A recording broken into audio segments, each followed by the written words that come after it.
Savol. Assalomu alaykum ustoz. Men namoz o'qisam zehnimni faqat yig'olmayman. Bak tirishib boqaman, yanada o'xshash.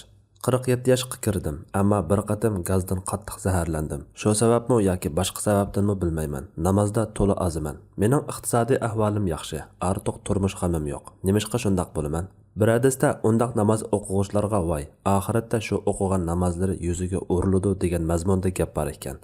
Qanday qilganda to'g'ri, loyiq namoz o'qiy oladigan bo'laman? Men diqqat qilmagan ishlar qaysidir? Ustoz, men tarovih namoz o'qimadim. Tahajjud o'qiyapman. Tarovih o'qish ayollarga farzmi?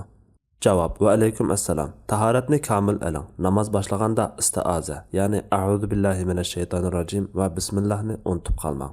Sajdagahga qarab aldirmay o'qing. Allohning ulug'ligini his qilib o'qishga tirishing. Mumkin qadar diqqat yig'ishga tirishsangiz bo'ladi. Tarovih namozimi tahajjud qatoridandir. Qaysini o'qisangiz o'xshash, farz emas.